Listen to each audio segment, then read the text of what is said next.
Bonjour à tous et bienvenue pour ce nouveau numéro des critiques d'Oupienne, vos critiques hebdomadaires de comics, tous les mardis à 18h, tapante.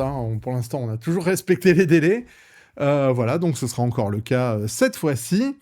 Avec, donc je l'avais annoncé dans ma précédente émission, avec cette fois-ci un format de critique un petit peu plus différent, puisque vous savez que moi je vous critique ce qui me tombe sous la main, ce que j'ai envie de lire. Ça peut être du vieux, ça peut être du récent, ça peut être de la VF, ça peut être de la VO. Et souvent d'ailleurs, au début des critiques d'Oupienne, puisque je note en brocoli, il y avait des gens qui m'avaient demandé, mais du coup, est-ce que tu pourrais pas nous faire une critique d'Oupienne sur les comics vraiment que tu aimes? Et c'est vrai qu'au fil et à mesure du temps, moi je me rends compte que commenter en critique d'Oupienne des comics qu'on n'aime pas, c'est pas ce qui m'éclate le plus, si vous voulez. Et donc je me suis dit, tiens, si on faisait une petite série. Alors le problème, c'est que des comics que j'aime bien, il y en a beaucoup. Il y en a beaucoup avec mes plus de 40 ans de lecture comics, donc il y a des choses que j'ai vraiment beaucoup aimées. Si c'était pour vous, proposer Mouse Watchmen, etc., qui sont de grandes BD là-dessus, je dis rien. J'en voyais pas l'intérêt, donc l'idée c'est de vous faire une série de critiques d'Oupienne qui vont nous emmener jusqu'en septembre, donc il va y en avoir peut-être 2 ou 3 épisodes, sur ces comics que je trouve très bons, à qui je mettrai 4 ou 5 brocolis, donc ce que j'ai appelé mes comics 4 étoiles, mais que vous connaissez peut-être pas. Alors que vous connaissez certainement si vous êtes un fan de comics, mais qui sont pas peut-être dans la liste des comics qu'on sort habituellement tous les jours quand on vous cite ces meilleurs comics. Attention, encore une fois, c'est mon choix, ce sont mes goûts. Donc, j'ai essayé de varier un petit peu les plaisirs en vous mettant de l'indé, en vous mettant un peu de super-héros, parce que oui, il y a aussi de très bonnes séries de super-héros. Je vous ai fait un petit mélange de récents, et puis j'essaierai de vous dire si ça existe ou pas en VF, pour ceux que ça pourrait intéresser. Donc voilà, des petites critiques d'Oupienne, cette fois-ci un peu hors série, mais sur ces comics que j'adore et que vous ne connaissez peut-être pas. Et on commence tout de suite et on va attaquer notre numéro 1 avec, là je suis à peu près persuadé qu'il n'y a pas grand nombre d'entre vous qui connaît Suprême Blue Rose. Ha! Voilà, ouais, je vous avais dit, on va aller dans le pointu. Suprême Blue Rose, c'est une mini-série en 6 épisodes, je crois, scénarisée par Warren Ellis. 7 épisodes scénarisés par Warren Ellis et dessinés par Tula Lotté. Alors, moi, je l'avais pris, ce TPB à l'époque, c'est chez Image. Je l'avais pris, ce TPB, parce que, les previews, moi, elle m'avait fait craquer sur les dessins de Tula Lotté. Alors maintenant, on la connaît, Tula Lotté, elle avait fait un truc avec... Elle avait fait une série qui avait été récompensée, là, avec Becky Cloonan, sur les sorcières, je sais plus ce que c'était. Elle a fait d'autres choses. Bon, Tula Lotté, c'est du grand dessin. Moi, vraiment, j'adore. Et donc, je connaissais pas à l'époque, mais vraiment, moi, ça m'avait donné envie de lire. Et puis, Warren Ellis, quoi. Alors, bon. Alors oui, c'est des comics que j'ai aimés. Désolé, si les auteurs se sont retrouvés dans des histoires. Mais bon, voilà, moi, je vais juger vraiment les histoires et pas les auteurs. Qu'est-ce que ça nous raconte? Alors, Suprême Blue Rose, ça nous raconte l'histoire de Diana Dane. Diana Dane, en fait, c'est une journaliste au chômage. Et en fait, donc voilà, c'est une journaliste au chômage qui galère un peu, voilà. Au niveau relations humaines, c'est hyper compliqué. Et puis un jour, elle est contactée par quelqu'un qui s'appelle Darius Dax. Et là, peut-être que les fans, ça va commencer à vous dire des choses. Darius Dax, qui est un entrepreneur spécialisé dans l'anticipation et la prévision du futur. Donc, il essaye de savoir un petit peu ce qui va se passer donc dans l'avenir. Et en fait, il va lui demander d'éclaircir un mystère et de découvrir ce qui s'est passé dans la ville de Little Town. et surtout de retrouver Ethan Crane, et oui, donc, qui est suprême, et qui est le suprême de quoi? Qui est le suprême de Alan Moore et Rob Liefeld, puisque clairement, cette mini-série, elle se situe dans l'univers de Suprême, la création de Rob Liefeld pour Image, et qui avait été reprise par Alan Moore. Et donc, on va suivre toute son enquête. Et franchement, là, si vous attendez à du super-héros, il n'y en a pas. Voilà, il n'y en a pas. Je trouve que l'idée de passer après Moore, hein, quand même, c'est quand même... alors, ouais, voilà, il est là. Hein. Il est là, suprême, hein, Ethan Crane. Donc c'est une approche vraiment très différente, très originale de ce qu'avait fait, parce que passer derrière Alan Moore, quand on voit sa fin de Suprême, hein, je vous rappelle que c'était chaud quand même, hein, il y avait des références méta avec Jack Kirby, avec tout ça, c'était quand même bien violent. Passer derrière Moore et tenter quelque chose d'original, je pense qu'il n'y avait que Warren Ellis pour le faire. Alors, je rappelle hein, que lui, il est habitué, hein, puisqu'il avait aussi repris The Wildstorm, qui est une très bonne série, il faudra que je vous en parle de The Wildstorm. Bon, par contre, oui, ça donne un petit peu mal à la tête, et j'ai un problème, c'est que j'ai envie que vous la lisiez, cette série, et vraiment, si je vous en dis plus, je vous spoil tout. Donc, je vais essayer de ne pas vous spoiler. Disons que Ellis, là-dedans, il a des idées qui arrivent à réconcilier non seulement la version de Liefeld, mais aussi la version méta de Moore, et il y arrive très bien. Et il y arrive vraiment super bien. Vraiment, la fin, elle est excellente. Voilà. Pour vous dire, on a une fin qui pourrait faire penser à celle de Azzarello et Cliff Chiang dans Dr. 13. Je ne sais pas si ça avait été publié en VF, ça. D'ailleurs, je ne sais pas si ça a été publié en VF. Celui-là, je ne l'ai pas trouvé. Sauf que là, on est dans de la science-fiction plutôt que dans du méta hyper référencé, etc., etc. Donc, c'est vraiment une histoire de science-fiction, comme Warren Ellis excelle. Enfin, je veux dire, on sait qu'il est très bon là-dessus. Donc, il part dans la science-fiction. Et puis... Enfin, il y a des trucs sur le voyage dans le temps, sur des équations. Est-ce qu'on peut réécrire un univers avec une équation? Enfin, voilà, c'est perché, hein, vous allez avoir du mal. Hein, mais moi, j'aime bien hein, les comics qui me prennent la tête. Celui-là va vous faire très très mal à la tête. Mais vraiment, le jeu, il envoie la chandelle. Hein, parce que si vous accrochez jusqu'au dernier numéro, vous allez avoir toutes les réponses. Et c'est juste fantastique. Suprême Blue Rose, c'est génial. Vraiment, je dirais pas que c'est un complément au travail de Moore ou etc. C'est juste que c'est génial. Et alors, niveau dessin, les gens... Bon, voilà. Je crois que tout est dit. Hein. Je crois que tout est dit. C'est du Tula Loté.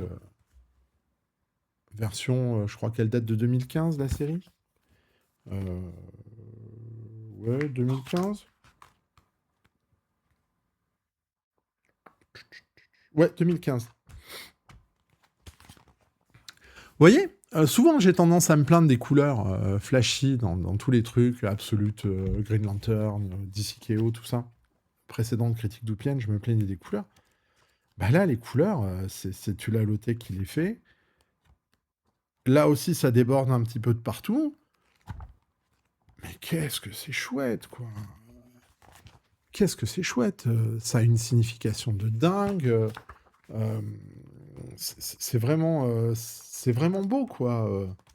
C'est vraiment beau, et moi, je ne peux que vous conseiller ce Suprême Blue Rose, donc qui n'est possiblement pas sorti en VF, si vous pouvez trouver le TPB en VO, parce que c'est une grosse histoire de science-fiction, comme on l'aime chez Warren Ellis, et là, il nous fait une masterclass. Je vous mets pas de brocoli, parce que là, c'est tout entre 4 et 5, hein, mais c'est vraiment extraordinaire, et puis là, si vous connaissez pas Tula Loté, foncez, parce que c'est vraiment, vraiment, vraiment très, très bon.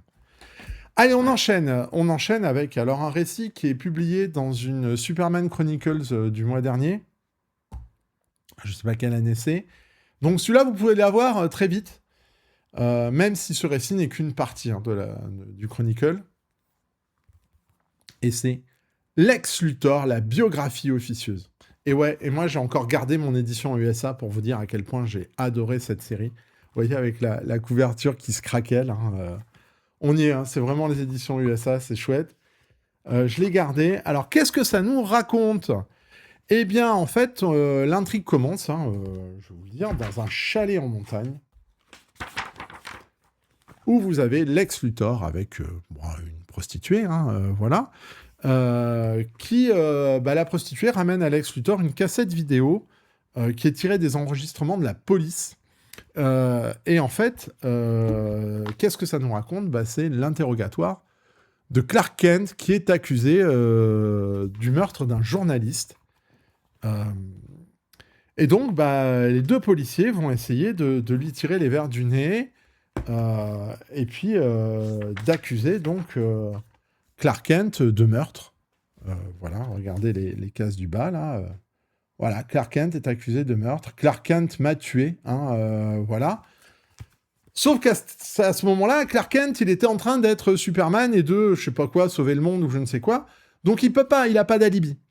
Il a pas d'alibi à moins de dénoncer son identité secrète. Et tout ça, c'est bien évidemment une machination de Lex Luthor. Et donc, on va en profiter de cette histoire pour avoir donc la biographie donc, de Lex Luthor, c'est-à-dire comment... alors, une biographie qui a dû être retconnée depuis 700 fois, je suppose, mais comment petit Lex a gravi petit à petit les marches pour devenir le caïd, le caïd de la pègre et le criminel qu'il est aujourd'hui. Donc il y a quelqu'un qui va enquêter. En fait, c'est l'enquête de Peter Sands, le journaliste que Clark est accusé d'avoir été tué. On la relie ici. Et ça va nous raconter toutes les origines de Luthor et comment Superman va s'en sortir, enfin comment Clark Kent va s'en sortir. C'est génial. C'est génial. Alors, moi je sais qu'il y avait eu un Luthor par Azzarello et Bermejo qui avait été considéré la meilleure histoire de Lex Luthor. Je suis pas objectif, j'aime pas le travail de Azzarello et Bermejo tous les deux. Leur Joker, pour moi, c'était une catastrophe. J'ai le droit, allez-y, faites-vous plaisir, insultez-moi. Non, parce que personne n'insulte jamais dans les commentaires ici. Vos commentaires sont toujours bienveillants et je vous remercie encore de ça.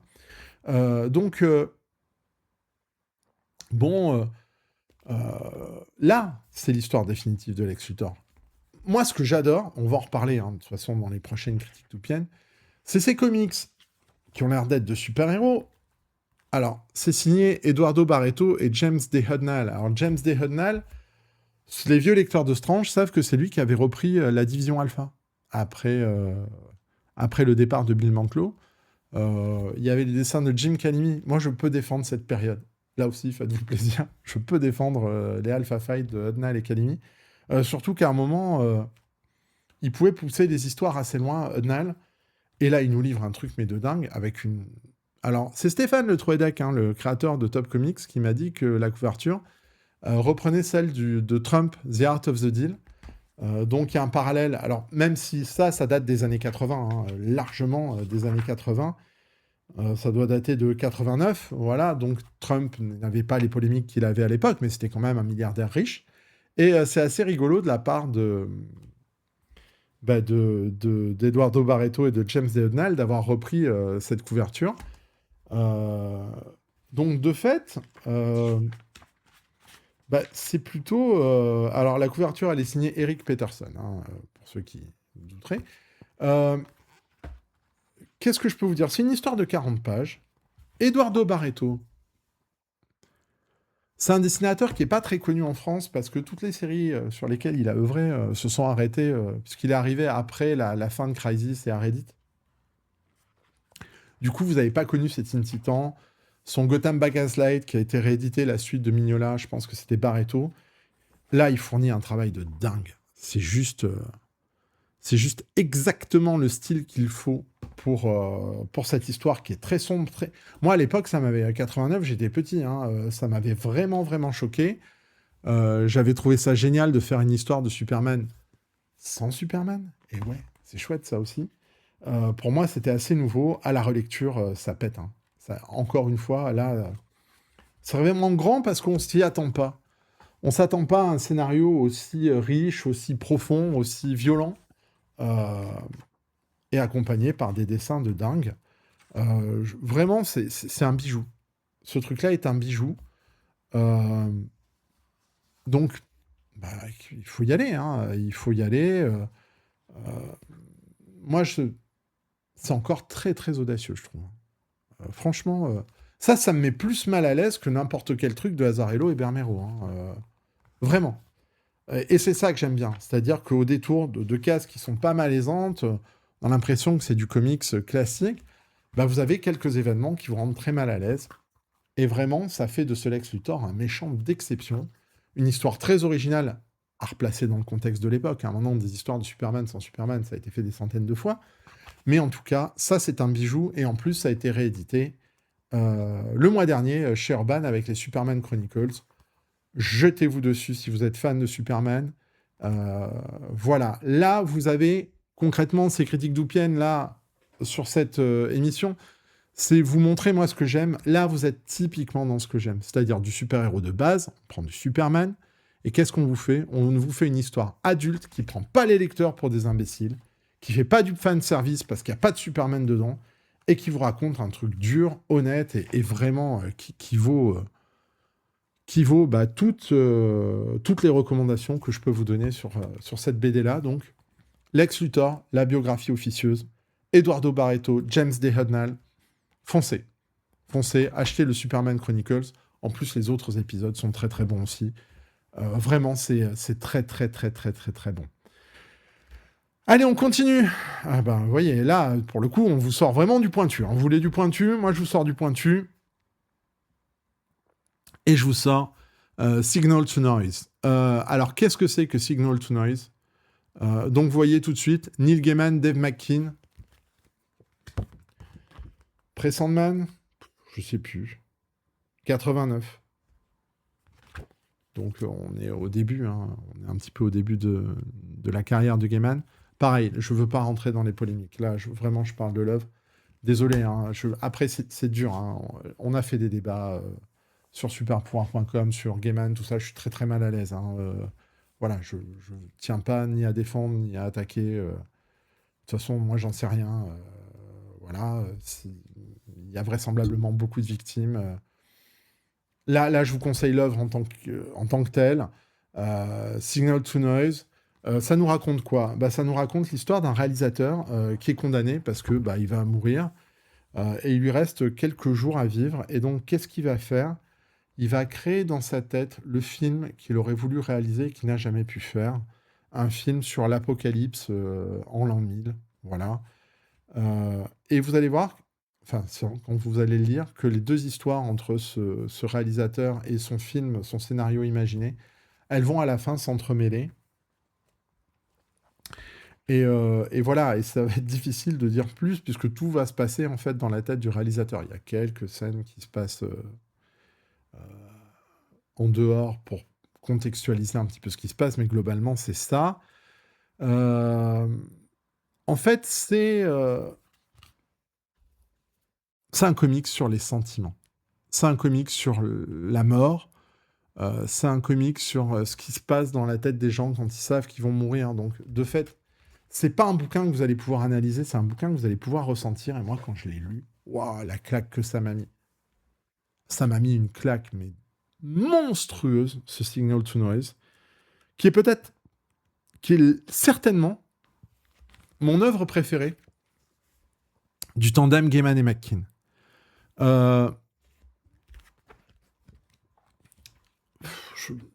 Voilà, il sait écrire Gaiman. Et puis, bah, vous avez du McKean qui, encore une fois, nous livre de véritables œuvres d'art, hein. C'est inventif, ça vient évidemment rajouter à la poésie de Gaiman. C'est du McKean pur jus. Moi, j'adore ça. J'adore quand on tente des choses, quand on... Voilà. C'est du vrai McKean, quoi. Je sais pas vous dire à quel point ce bouquin m'a remué, quoi.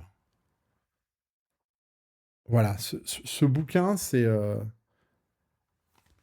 quelque chose qu'on ressent. Alors, je pense qu'il y a certains, ils vont pas accrocher du tout. Euh, c'est un truc que j'aurais aimé écrire si j'avais su écrire. Voilà. Si j'avais su écrire, si j'avais eu des dons d'écrivain, ce qui n'est pas le cas, je pense que j'aurais adoré écrire ce genre de choses. Euh, c'est vraiment des choses qui... C'est vraiment compliqué pour moi de vous... Achetez-le, quoi. Lisez-le. Alors, je sais que ça a été publié aux éditions du Diable Vauvert en VF, sous le nom Signal Bruit. Euh, ouais, voilà. Vous aimez les trucs qui vont vous retourner, qui vont vous défoncer en termes d'émotion. Vous n'êtes pas, vous êtes pas réfractaire au style de Dave McKean. Bah, si vous n'êtes pas réfractaire au style de Dave McKean, vous y allez, quoi. Vous y allez, et puis vous allez passer, j'espère et je vous le souhaite, vous allez passer un moment anthologique, quoi. Un truc qui moi, me bouleverse encore à chaque fois que je le relis. J'avais fait une critique sur Buzz Comics, j'avais essayé de décrire un poème dessus pour vous dire à quel point ça m'avait marqué. Signal to Noise, moi, c'est tout ce que j'aime dans les histoires, dans les comics, dans l'expérimentation graphique, dans tout ça. Voilà, ça m'a remué et ça me remue encore, vous voyez. Et d'ailleurs, hein, quand on parle des comics qui vont remuer, ben on passe à la suite. Alors ouais, je vais vous en faire un petit peu. J'ai décidé d'en faire 7, 7 par 7, parce que bon, enfin, je pourrais vous faire 10 émissions, mais on va se limiter à 3-4. Et là, dans la suite, eh ben, c'est Enigma. Enigma de Peter Milligan et Duncan Fegredo. Alors, Peter Milligan, je vais pas y aller par carte chemin. Le Peter Milligan des années 90 jusqu'aux années 2010, c'est limite mon scénariste préféré. C'est normal qu'il se retrouve là-dedans. Tout n'a pas été une réussite. C'est X-Men, je peux les défendre un peu, mais pas tant que ça. On en reparlera de toute façon de Milligan dans une prochaine critique d'Oupienne. Mais j'aurais pu vous faire Shade, j'aurais pu vous faire... Là, j'ai choisi de vous faire Enigma, parce que Enigma, c'est ma première rencontre avec Milligan. J'avais pris un TPB, euh, parce qu'on me l'avait conseillé. Voilà. C'est un de mes plus vieux TPB, celui-là, je pense. Donc, il y a aussi l'aspect nostalgique. Hein, donc, c'est une histoire qui date de 93. Voilà. Euh, et qu'est-ce que ça raconte? Eh bien, ça raconte l'histoire de Michael Smith. Alors, Michael Smith, il est là. Hein, c'est un jeune garçon qui est un petit peu paumé et puis qui voit sa vie totalement chamboulée. Quand vous avez un héros qui est sorti des pages de la bande dessinée qu'il lisait quand il était enfant et dont il était amoureux, euh, bah, devient réel. Et en fait, eh ben, Michael, il n'a plus qu'une seule envie, c'est de retrouver ce héros-là. Donc, pourquoi? Bah, parce qu'il comprend que ça a un lien avec lui, avec ce qu'il est, avec ce qu'il refuse d'être, avec ce qu'il n'est pas. Enfin, c'est vraiment très, très, très, très... C'est vraiment une quête du soi. Enigma, c'est une quête du soi, c'est qu'est-ce que je suis, comment je le suis, pourquoi je le suis. Euh, et, euh, et cette recherche du super-héros va s'accompagner d'idées, mais alors plus bizarres les unes que les autres. Des super vilains qui vous rendent fou parce qu'ils changent la place de vos meubles. Il y a des lézards qui parlent, il y a des lézards volants. C'est c'est un comics vraiment sur ouais, je me répète, hein, la quête d'identité. Euh, c'est vraiment chouette, hein, c'est vraiment chouette, Enigma. Moi, ça m'a encore une fois, ça m'a scotché. Alors, Peter Milligan, il est connu pour livrer des travaux qui sont cyniques. Là, là, il donne une profondeur à ses persos. Mais encore une fois, alors, parce qu'il y a sa petite amie, il y a les méchants, tout ça, il arrive à donner en quelques phrases, en quelques situations, une profondeur à ses personnages, mais de dingue, qui, moi, m'a laissé pantois à l'époque. C'est une de mes premières lectures vertigo, quoi. 93, voilà. Euh, et du coup, moi, ça m'a rendu dingue. Ça m'a rendu dingue. parce que là aussi, c'est quelque chose que j'aurais adoré écrire, quoi. Cette BD, c'est tout ce que j'aime, en fait. C'est tout ce que je ressens. Et par contre, c'est exigeant. C'est-à-dire que là, d'entrée, si vous voulez un truc passe-partout, vous l'aurez pas, hein. Parce que vous avez les dessins de Duncan Fegredo, alors qu'il a un petit peu évolué depuis, puisque c'est un dessinateur de Hellboy, de Star Wars, il me semble. Là, c'est quand même beaucoup plus difficile d'accès, même si moi j'adore, hein. Franchement, j'adore. Je préfère le Duncan Fegredo de cette époque, hein. Euh, voilà. Là, c'est la rencontre avec son super-héros préféré. Euh, c'est vraiment génial. En plus, forcément, il rajoute là-dessus un discours sur la bande dessinée, sur ce qu'elle nous apporte. Donc, The Enigma, hein, c'est le nom du super-héros qui est revenu. Euh, voilà, c'est exigeant. Au début, on ne comprend pas et ça se met en place petit à petit. Et ça aussi, j'adore ce genre de récit qui, au fil des pages, nous amène à, à vraiment quelque chose d'extraordinaire, pardon, d'excellent. Il se passe plein de choses et ça fait sens. C'est-à-dire que vraiment, à la fin, vous n'êtes pas perdu, vous aurez tout compris si vous accrochez un peu. Et moi, j'adore ça. C'est un récit, voilà, ça se lit dans la douleur. Mais qu'est-ce que ça vous fait du bien à la fin, une fois que vous êtes arrivé au bout de ce truc-là. Euh, Alors ouais, certains diront qu'il y a un peu de Kent Williams. C'est normal, c'est Sherilyn Van Valkenburg qui est la femme de Kent Williams qui assure les couleurs. Et vraiment, voilà, on retrouve toutes les marottes de Milligan dans ce bouquin, mais pas tant que ça son cynisme. Pas tant que ça son cynisme. C'est vraiment beaucoup plus profond. Et ça donne une dimension au perso qui est juste excellente, quoi. Qui est juste excellente, avec des personnages qui sont tous très bien, qui sont tous très bien développés. Enigma Urban l'a sorti, il l'a sorti il y a très longtemps, ça n'a pas marché. Cette œuvre mérite largement une deuxième chance. Enigma, Milligan Fegredo, pareil. Moi, ça me retourne encore à chaque fois que je le lis. Alors, on est dans l'exigeant, là, hein, voilà. Eh ben, on va continuer dans l'exigeant. Je vous ai dit, hein, ce serait du pointu. Vous connaissez Electra Assassin? Eh ben, il y a mieux. Il y a Straight Oysters. Straight Oysters, c'est quoi? Alors là, j'ai la version de Delcourt. Je ne sais pas si elle est encore disponible, hein, puisqu'elle date, je crois qu'elle elle doit dater de 2004. Ouais. Voilà. C'est du Bill Sienkiewicz, mais tout seul. C'est-à-dire scénario plus dessin. Qu'est-ce que ça nous raconte?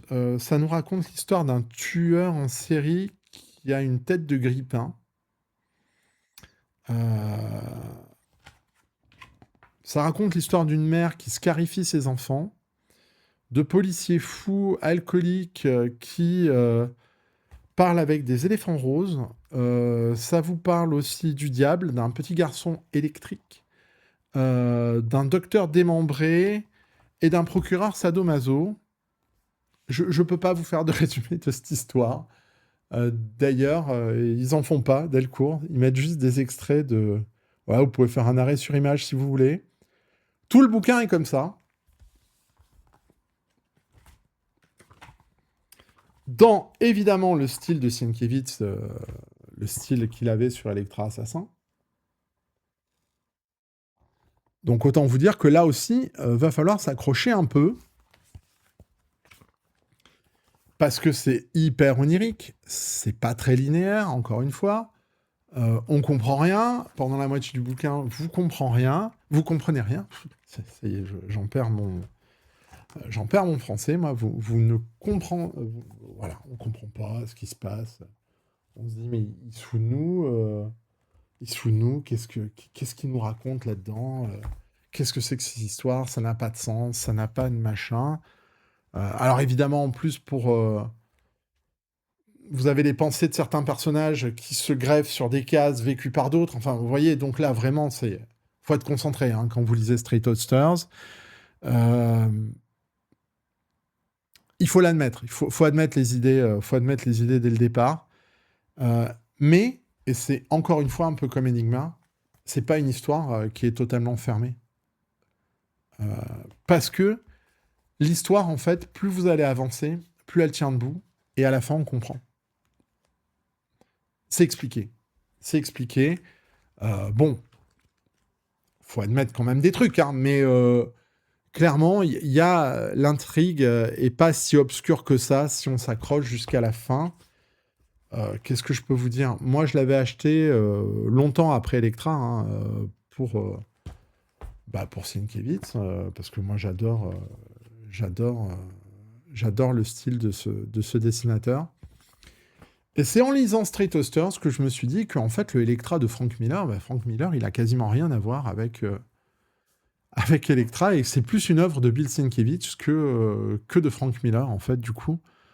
Parce que la manière de mettre en place les personnages, les bulles de pensée, les choses...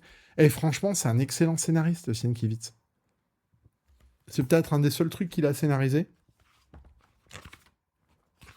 Ça n'a certainement pas dû marcher. Voilà. Mais je peux comprendre, hein. Encore une fois, je peux comprendre. Moi, ça m'a retourné. Voilà, ça m'a plus retourné qu'Electra. Si vous êtes fan d'Electra, si vous êtes fan des récits compliqués, des trucs un peu chelous, Straight Oysters, c'est fait pour vous. Hein. C'est fait pour vous. Et je vous le conseille. Je vous le conseille parce que c'est un comics qui fait réfléchir, qui donne pas toutes les clés au départ. Tout est pas... Mais, contrairement à certains récits actuels, il y a quand même une résolution et elle fait sens, quoi. Faut juste s'accrocher un peu. J'adore ces œuvres-là qui sont exigeantes. Donc, Straight Oysters, hein, par Bill Sienkiewicz. Si vous trouvez l'édition Delcourt, peut-être elle se trouvera pas chère sur des sites d'occasion. Peut-être que ça sera réédité un jour. Ce serait dommage de passer à côté si vous êtes fan de tout ce truc-là. Si vous êtes fan de Dave McKean, si vous êtes fan de Electra Assassin. Si cette structure narrative-là ne vous dérange pas, foncez sur Straight Oysters. Allez, encore quelques petits bouquins que vous connaissez peut-être pas. Alors là, on est plus sur du récent. Enfin, du récent, c'est à 10 ans hein, quand même, mais je vais vous parler de X-Men Legacy par Simon Spurrier, Tang En-Hat, Khoi Pham, Davidson, je ne sais plus comment il s'appelle. Robert? Non, c'est pas Robert Davidson. Paul Davidson, voilà. Tan Nguyen aussi. Alors, qu'est-ce que ça nous raconte, X-Men Legacy? Alors, c'est une série en 24 épisodes, me semble-t-il. Je voudrais pas dire de bêtises. Ouais, 24 épisodes. Série complète qui est centrée sur un personnage que j'adore, moi, qui est Légion. Donc, Légion, le fils de Charles Xavier. Hein. Il y a eu une série phénoménale dessus. Je vous la conseille. Si vous avez Disney+, allez voir Légion. C'est... ça aussi. Voilà. Moi, je le mets très haut, très très haut, ce genre de choses. Donc, Légion, c'est le fils de Charles Xavier, hein, qui a les pouvoirs de centaines et de centaines de mutants dans sa tête, qu'il peut ressortir. Et là, on arrive à une époque, alors je crois que c'était AVX, je voudrais pas dire, je sais plus, je pense que c'est AVX, où Xavier meurt, et du coup, Légion, qui était dans un monastère bouddhiste, il explose complètement quand Xavier meurt, parce qu'il s'était fait toute une structure mentale pour enfermer ces différentes personnalités qui ont chacune un pouvoir dans sa tête. Ce qui a été repris par Hulk là, récemment, ou par le double face que je vous avais aussi conseillé. Sauf que quand Xavier meurt, Légion, il pète un plomb et il explose tout. Et il va se retrouver livré à lui-même. Et il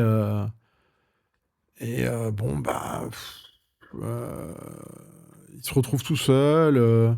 Et il va avoir l'aide de Blindfold, qui est cette mutante télépathe aveugle qui a été intégrée dans le run de Joss Whedon, me semble-t-il, que je vais vous retrouver vite fait. Et en fait, vraiment, ça va être toute une histoire. Voilà, Blindfold, je ne sais pas si vous vous rappelez.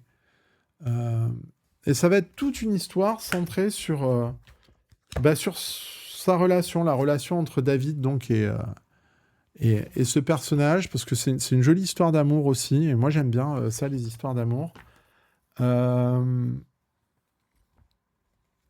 alors bon, là aussi, encore une fois, c'est du X-Men, mais c'est plus de l'histoire indé qu'autre chose, hein.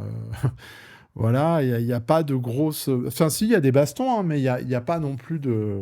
Voilà, c'est pas du super-héros pur jus, ça sent plus le indé et le vertigo. C'est Simon Spurrier hein, qui est au scénario, donc forcément c'est différent, c'est une approche un peu différente. Euh, et Spurrier, il arrive vraiment via cette prison mentale. Alors, narrativement, c'est vraiment très très bien foutu. En plus, il nous sort des personnages absolument délirants, avec des noms improbables, genre Tyrannix de Abominoid. Il nous sort un monstre télépathe que David utilise comme sac à dos dans sa tête. Enfin bon, c'est vraiment compliqué, mais ça suit. Il n'y a pas de gras dans cette série, c'est-à-dire qu'ils vont vivre des aventures. Et le but du jeu, c'est d'empêcher que Légion explose tout et qu'ils perdent totalement pied. Euh, c'est pas mal, hein, c'est pas mal. Et puis vraiment, vous avez une vraie fin là. Pour le coup, vous avez une véritable fin dans cette série. Et, euh, et c'est chouette. Franchement, c'est chouette. C'est bien dosé. C'est bizarre. Mais ça fait sens. Et c'est une très très jolie histoire aussi, quoi. Donc, ben, X-Men Legacy, ça a été publié chez Panini, hein. Pareil, si vous voulez retrouver, allez-y. Parce que vraiment, c'est encore une fois. Ça encore, c'est du bon comics actuel, quoi. Voilà, moi, c'est ce que j'aime bien. Un petit point noir, hein, c'est les dessins, parce que bah, euh, Tan Nguat, c'est un style un petit peu spécial, hein. Enfin, finalement, quand on regarde ce qui est publié actuellement, ça fonctionne, hein, ça fonctionne. Il est secondé par Koi Fam, qui est un peu plus lisible. Et je suis en train de me dire, moi, je trouvais les dessins faibles à l'époque, mais quand on voit ce qui est sorti maintenant, toutes les mini-séries avec les dessinateurs improbables de chez Marvel ou DC, bah là, il se passe quand même des choses, quoi. Donc, non, non, en fait, ça tient la route. Non, bah en fait, il y a même plus de contradiction là-dessus. Euh, X-Men Legacy, c'est vraiment très très bon, quoi. Allez-y, lisez X-Men Legacy, 24 épisodes, hein. Je pense que ça doit tenir aussi en 4 albums Panini. Si vous êtes passé à côté de ça, foncez, parce que vous allez voir que vous avez vraiment des choses qui sont très très bonnes. Donc X-Men Legacy, grande série, vraiment, avec cette fois-ci du super-héros, mais pas que. Alors les couvertures de Mike Del Mondo, j'aime pas Mike Del Mondo dans les dessins, mais dans les couvertures, je trouve ça souvent assez génial. Voilà. Euh, Il y a une histoire de fin du monde de ce pauvre David, et on sent vraiment que Simon Spurrier, il adore ce personnage et qu'il essaye de tout faire pour que ça marche bien. Euh, et donc, bah, c'est chouette. C'est chouette parce que il aime son perso et on sent qu'il l'aime, et donc il va bien le traiter jusqu'à la fin. Il va lui faire une fin digne de ce nom-là. Un des trucs les plus autocontenus que vous pouvez aller voir, même si ça commence sur un crossover dont on se fout totalement. X-Men Legacy, allez-y, c'est très très bon. Allez, un dernier pour la route. Un dernier pour la route. Et alors ça, c'est ma pépite aussi. C'est Chase. Alors Chase, qu'est-ce que c'est? C'est une série méconnue. Pourtant, le personnage, ben, on le revoit dans Absolute Green Lantern. On l'a revu aussi dans plusieurs comics d'ici. Ça date de 98. Ça date de 98. Voilà. C'est scénarisé par Dan Curtis Johnson et c'est dessiné par G.H. Williams III. C'est la première ongoing de G.H. Williams située dans l'univers d'ici. Et après une introduction dans Batman, le Batman à l'époque de Kelly Jones, voilà, c'est là qu'on nous introduit l'agent Chase pour la première fois. Eh bien, elle va avoir sa propre série, donc dessinée par J.H. Williams III. Et clairement, alors moi j'avais acheté le premier tome, le premier épisode. Enfin, j'avais acheté toute la série en VO, en single, pareil, c'est mes premiers achats single, hein, tout ça. Et waouh, la claque. Le scénariste, c'est Dan Curtis Johnson, qui a pas fait grand-chose. Il a arrêté. Je sais pas ce qu'il est devenu. Il fait du Bendis avant l'heure.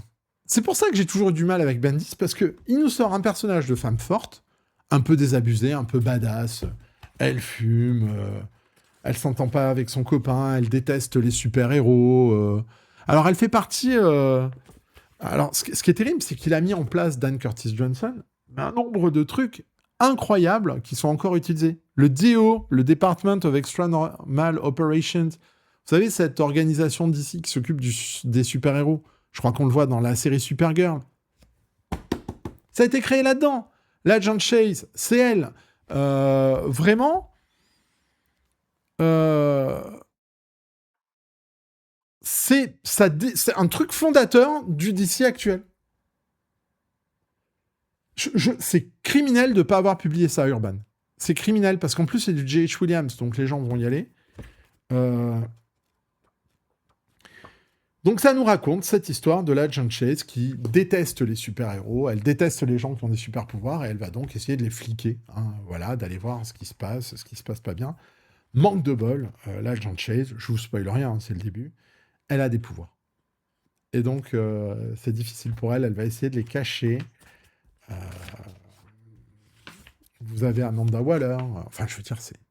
Et ça reste encore hyper actuel, quoi, dans le personnage de Cameron Chase, qui est... On l'adore tout de suite, quoi. On l'adore tout de suite. Dan Curtis Johnson, il fait des scénarios sur l'univers d'ici.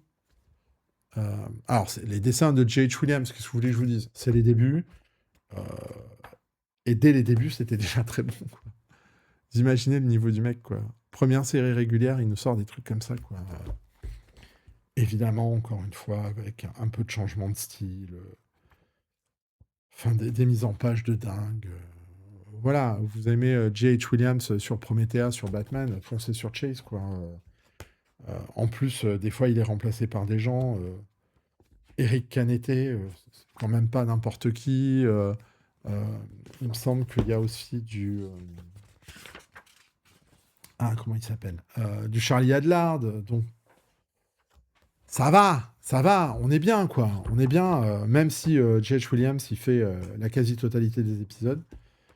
Il y a des trucs qui font beaucoup penser à Promethea dans la structure.